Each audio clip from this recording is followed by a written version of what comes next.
Olá, pessoal! Hoje nós vamos conversar sobre o sistema endócrino, um sistema muito importante. Esse sistema é formado por tecidos e por órgãos que secretam substâncias que são chamadas de hormônios. E essas substâncias, elas acabam interferindo no metabolismo, no funcionamento do nosso organismo. E são sobre essas glândulas que nós vamos iniciar a nossa aula, mostrando aonde que ficam localizadas as principais glândulas do corpo humano. Então observem, por favor, as nossas glândulas endócrinas. Então nós temos a hipotálamo, uma glândula importante que ajuda no controle da hipófise. E a hipófise que vai controlar as diversas glândulas que nós temos aí no nosso organismo. A hipófise é dividida em duas partes. A adenihipófise, que secreta os hormônios, e a neurohipófise, que recebe os hormônios do hipotálamo, mandando então as informações para os outros órgãos. Em seguida, vocês estão observando aí a tireoide.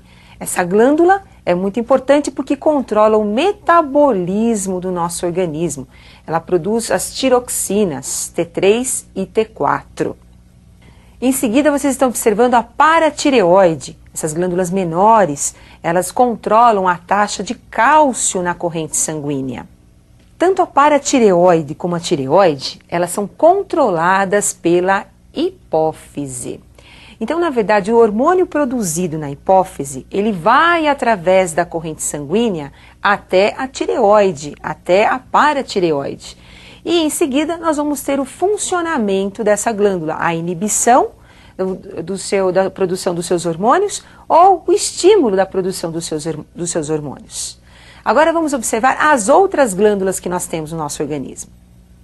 Então nós temos o timo, glândula que ajuda na produção das células sanguíneas, células de defesa. Os nossos linfócitos são produzidos nessa glândula.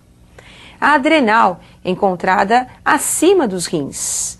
Essa glândula produz os hormônios que controlam também as características sexuais.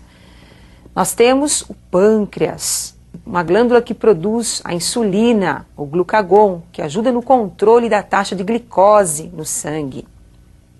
E as glândulas femininas, nós temos aí os ovários.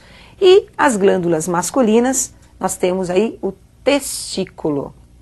Essas diversas glândulas que nós mostramos, elas controlam, como eu já citei, muitas atividades que nós temos no nosso organismo.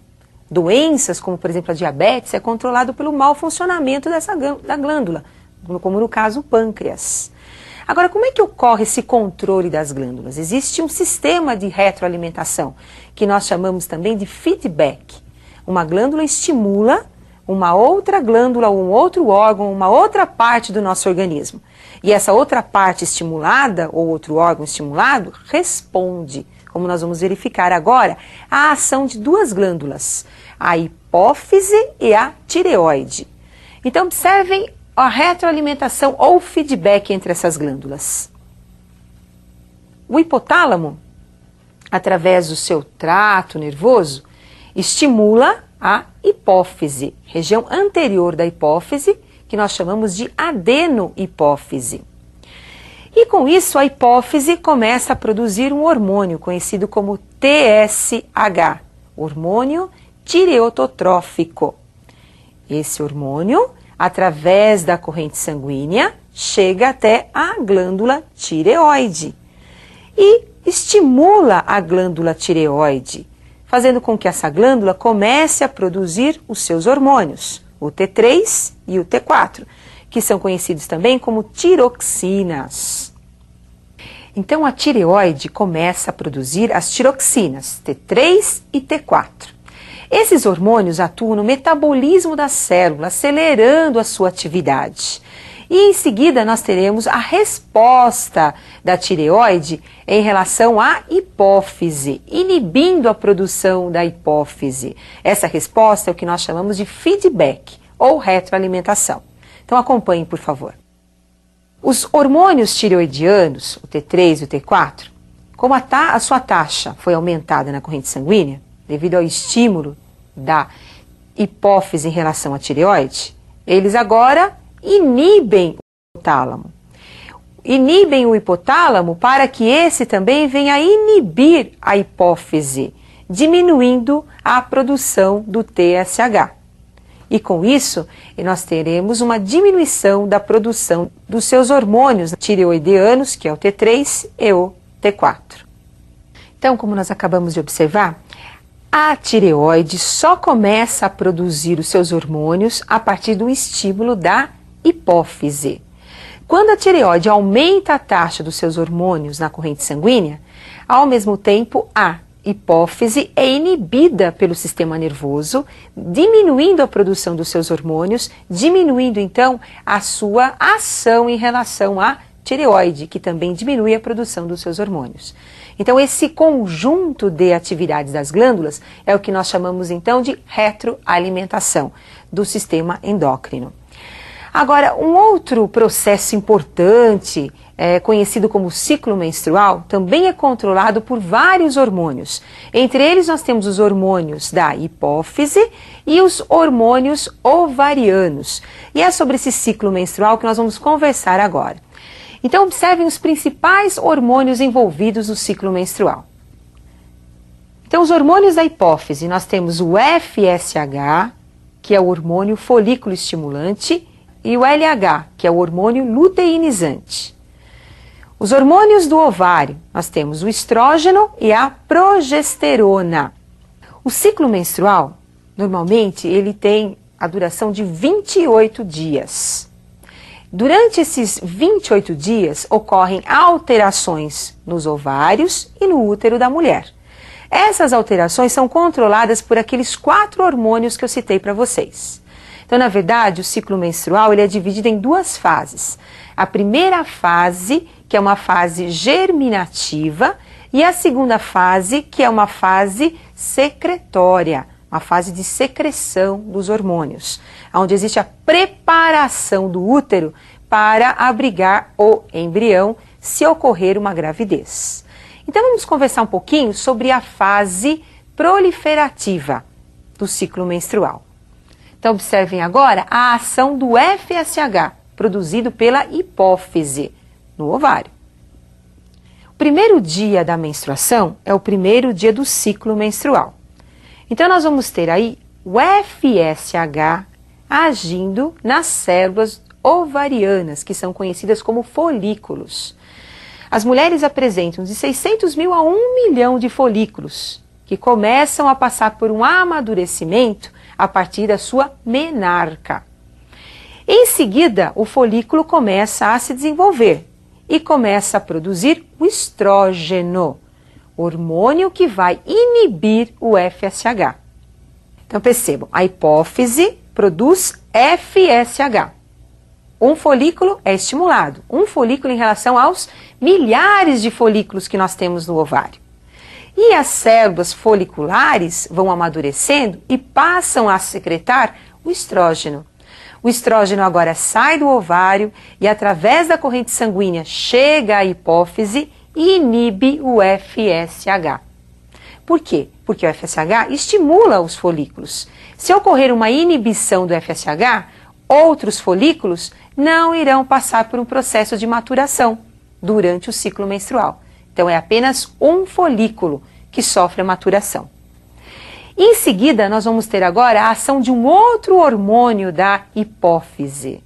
Observem, a hipófise agora produz o LH.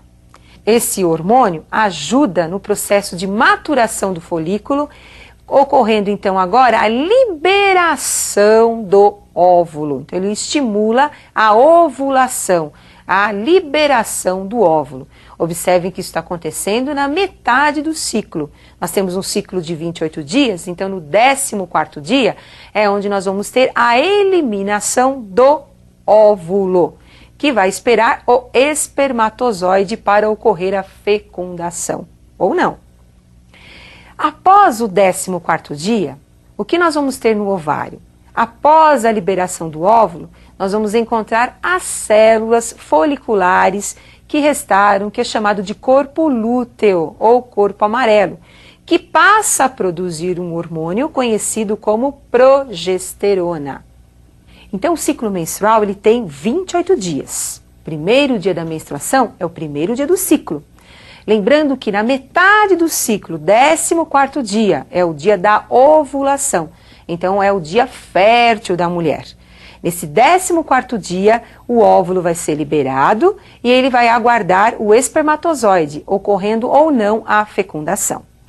Então, após o 14º dia, o útero agora está muito mais proliferativo, está muito mais desenvolvido devido à produção da progesterona e do estrógeno pelas células do corpo lúteo, do corpo amarelo.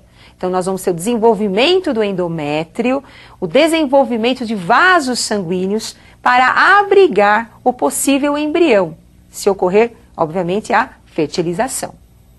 Então, agora vamos acompanhar as modificações no útero, como vocês vão observar a ação dos hormônios no desenvolvimento do útero. Então, observem, o endométrio, do primeiro dia da menstruação até o 14º dia da menstruação, ele vai se desenvolvendo. Vai ocorrendo aí a proliferação das células do útero. 14º dia, após a ovulação, observem que existe um desenvolvimento ainda mais acelerado do endométrio, acelerado pela progesterona e também pelo estrógeno. 28º dia, como não ocorreu a fecundação, nós vamos ter uma queda da progesterona devido à regressão do corpo lúteo e com isso nós vamos ter a descamação do útero. Então, nós mostramos um ciclo menstrual de 28 dias. Lembrando que o 14º dia é o período fértil da mulher. Na verdade, é o dia fértil da mulher.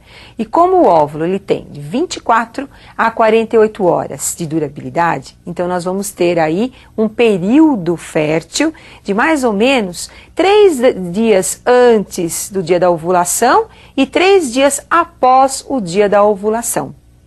Lembrando que esse ciclo em algumas mulheres, ele pode ter 30 dias, 35 dias. Agora, o ciclo menstrual, ele é muito importante, principalmente os hormônios produzidos pela hipófise e os hormônios produzidos também pelo ovário, você não pode esquecer. Então, sempre dá uma estudadinha, porque isso é muito importante para o vestibular. E eu vou aguardar você para a nossa próxima aula de Biologia. Até mais, pessoal!